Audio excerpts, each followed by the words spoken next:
Avec cette douche froide, cette très mauvaise nouvelle pour les Ukrainiens sur le front, une avancée importante des Russes sur le front nord-est. Vous allez voir la carte dans un instant, là où d'ailleurs Moscou concentre ses efforts. Plusieurs dizaines de localités de la région sont évacuées. D'abord, les indispensables de Lucille de Villers. L'armée russe dit donc avoir avancé au nord-est en se rapprochant d'une ville très importante, Kupiansk.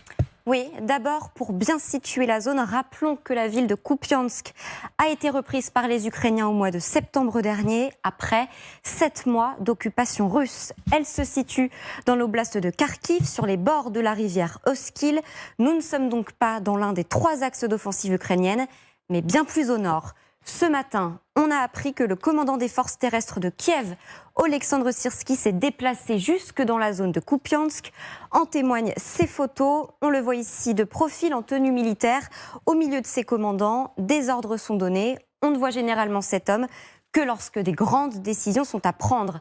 Et pour cause, depuis près d'un mois, l'armée ukrainienne alerte sur une offensive de Moscou au nord-est. Et désormais, ce que l'on observe depuis quelques heures, c'est que tout s'est accéléré. Regardez, les cartographes que l'on a l'habitude de suivre notent une avancée des troupes russes au nord-est de Kupiansk, ainsi qu'au sud-est, à seulement 8 km du centre-ville, 2 zones où les hommes de Moscou mèneraient des assauts. On comprend donc que la pression russe s'oriente vers l'ouest, même si ces soldats sont encore loin d'avoir franchi la rivière Oskil, qui les sépare des Ukrainiens. Aucune image ne nous est parvenue pour le moment dans cette zone précise. C'est généralement le cas lorsque des combats sont en cours. Plus au sud, à une vingtaine de kilomètres de la ville. En revanche, ces images ont été diffusées sur des chaînes Telegram russes. Ce drone cible une position ukrainienne, puis quelques secondes après, une explosion. Et sur cette autre image que vous allez voir, des soldats russes affirment avoir détruit une autre position ukrainienne. On voit un certain nombre de soldats, une dizaine, tenter de se cacher à l'intérieur de ce bâtiment en ruine. Visiblement, ça n'a pas suffi. Précisons que ces vidéos ne viennent que de sources russes. Peut-on réellement parler de progression des troupes de Moscou? C'est sans doute prématuré, mais la Russie le revendique déjà. Écoutez. На Купянском направлении штурмовые отряды западной группировки войск в ходе ведения наступательных действий улучшили положение по переднему краю. Et sans confirmer ces avancées, l'Ukraine, elle, reconnaît des difficultés. Écoutez le représentant de la garde nationale ukrainienne. Звичайно, зараз епіцентром бойових дій, там, де ворог сконцентровує головні зусилля, це залишається Куп'янський напрямок. І та кількість сил і засобів ворога і його активізація за останній час на цій ділянці спрямована, скажімо так, на намагання переломити ситуацію на цій ділянці фронту. Зокрема, сюди були заведені десантно-штурмові підрозділи, посилені танковими підрозділами, які за підтримки і авіації, артилерії намагаються тут постійно чинити спроби штурму на наші позиції, на позиції українських захисників. Oui, on le voit, l'Ukraine prend la menace très au sérieux, évidemment. Oui, regardez ces images publiées aujourd'hui par le ministère de l'Intérieur ukrainien lui-même. Les autorités affirment que la ville de Kupiansk a été visée par des bombardements. D'après les autorités, un bâtiment administratif a été frappé dans l'un des quartiers résidentiels de la ville. Un garage et une voiture auraient pris feu à quelques mètres de là, provoquant un incendie étendu sur 20 mètres carrés. Immédiatement, un décret est signé par les autorités locales. Il ordonne l'évacuation de 37 localités de la région. Vous voyez ici les consignes données aux habitants en attente d'être relogés. Quel est l'intérêt des Russes de pousser à cet endroit précis du front ? Eh bien, la vice-ministre ukrainienne de la Défense, Anna Maliar, fournit une première explication. D'après elle, l'objectif des Russes est de faire diversion, de forcer l'Ukraine à transférer des réserves dans la région pour dégarnir le front de Bakhmout. Elle souligne, dès que nous prenons l'initiative opérationnelle et que nous commençons à avancer, l'ennemi s'active immédiatement dans d'autres directions pour nous distraire. Autre explication possible, que les Russes souhaitent maintenir une nouvelle ligne de front entre le Dniepr et le nord-est, sans pour autant vouloir aller plus loin. Écoutez les explications du général Dominique Trinquant. Et à ce moment-là, on pourrait dire que l'offensive ukrainienne a raté, que les Russes ont réussi à maintenir la ligne entre le Dniepr et globalement le nord à l'est de Kharkiv. Et à ce moment-là, la négociation qui est en cours, il faut savoir, en Arabie Saoudite, permettrait de dire, bon, il n'y a pas de progression, donc qu'est-ce qu'on fait maintenant sur le plan de la négociation ? Merci beaucoup, Lucile. Ludmila Totieva, je vous voyais réagir à ce que dit le général Trinquant. Avant d'en venir à l'aspect stratégique, d'abord le terrain. J'imagine que vous avez, vous, des remontées de votre famille ou de vos amis en Ukraine. Il semble quand même qu'il y ait une percée sur plusieurs kilomètres. On l'a vu, plusieurs dizaines de localités ont été évacuées. C'est un moment important qui est en train de se passer sur le front. Certainement, c'est un moment important. Sur les chaînes Telegram ukrainiens, il n'y a pas des informations sur effectivement la percée des Russes. Ce qu'il y a comme des informations, c'est justement sur l'évacuation des populations de la région de Kupiansk. C'est autour de 35 ou trentaine de villages différents dans cette région-là.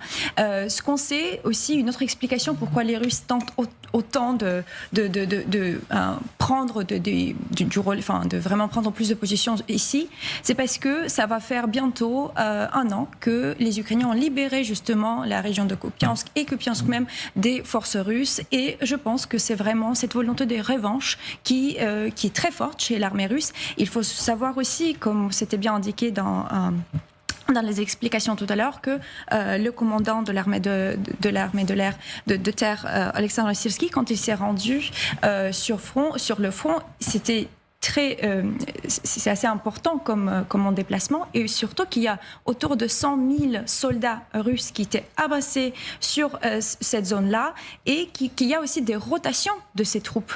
Le feu d'artillerie qui ne cesse pas. Par exemple, il y avait des remontées de la part des soldats qui sont sur ce front-là. Ils disent qu'il y a autour de 350 tirs d'artillerie par jour.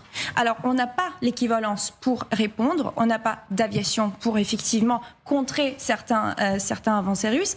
Et oui, c'est difficile, il faut avouer, mais je ne pense pas que avec le temps qui s'est écoulé, avec les Russes qui ont pu, par exemple, bien se faire une ligne de défense dans le sud, et avec leur peut-être intérêt, comme le dit Gana Malar, la porte-parole de l'armée ukrainienne, c'est de justement avoir tiré les forces ukrainiennes vers le nord, qui est une quand même diversion. Très important. Enfin, ou en tout cas avoir un nouveau front, ce qui oblige les Ukrainiens à dégarnir d'autres unités.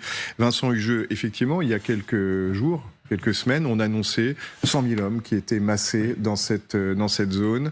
Le fait que Syrski soit sur place, c'est très important. C'est un des personnages essentiels de l'armée, c'est celui qui commande les forces terrestres. Comment vous analysez la situation ? Vous avez différents marqueurs classiques des situations délicates. Le déplacement d'un haut responsable stratège militaire et l'évacuation des localités qui entourent la cible urbaine principale. Ça veut dire effectivement que la tourne des événements est considérée comme inquiétante par les autorités ukrainiennes. Je suis frappé par un phénomène relativement nouveau. C'est que vous voyez s'allumer ou se rallumer des foyers de combat dans différentes zones de l'immense ligne de front de plus de 1000 km.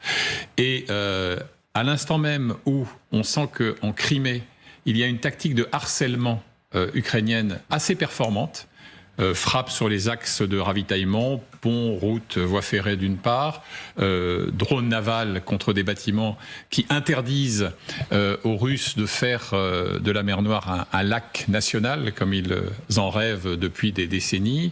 Eh bien, vous avez cette aptitude d'abord défensive, ça on l'a dit souvent sur ce plateau, c'est que les Russes ont eu le temps de mettre en place des dispositifs défensifs très robustes, multicouches, avec 4, 5 ou 6 lignes. Et on avait également noté, il y a déjà plusieurs semaines, que ces rassemblements, ces mouvements de troupes pouvaient présager des tentatives de contre-offensive locale, en n'oubliant jamais que l'effondrement de Kharkiv est un des grands traumatismes avec l'évacuation de Kherson au sein de l'état-major et du ministère de la Défense moscovite. Et oui, on va revoir la carte parce qu'elle est évidemment fondamentale. Alors là, elle est très proche de Kupiansk, mais si on élargit, Kupiansk est sur la route de Kharkiv, qui en effet était tombée à l'automne, et c'est fondamental bien sûr pour les Russes, Claude Blanche-Maison, et on est complètement au nord-est de cette ligne de front, alors que les Ukrainiens se concentrent bien entendu sur des zones que l'on commente chaque jour ici, Zaporijjia et la région de Donetsk. 100 000 soldats russes, c'est énorme. C'est une concentration de troupes absolument colossale par rapport à ce qui se passe ailleurs. Et effectivement, on peut s'interroger sur l'objectif réel des Russes. Est-ce que c'est seulement de faire déplacer des troupes ukrainiennes pour parer à l'offensive dans le nord-est, et en tout cas protéger Kiev? C'est possible. Peut-être aussi que les Russes, qui ont beaucoup appris depuis le début de cette guerre, verront, en fonction des événements, si ils s'arrêtent là. On leur prêtait une stratégie uniquement défensive, mais il apparaît qu'elle est aussi, elle s'autorise des exceptions offensives. Et puis si on masse autant de troupes, c'est pas pour rien. Donc je pense qu'en effet, c'est une très mauvaise nouvelle et que c'est inquiétant parce qu'on ne sait pas exactement quel est l'objectif russe. Alors certains commencent à dire que cette fameuse rivière qui marque une barrière naturelle pourrait être un objectif pour pousser, figer et négocier derrière et dire ce sera désormais la nouvelle base de négociation. On est encore extrêmement loin bien sûr d'une négociation, mais est-ce que ça peut être une stratégie russe ?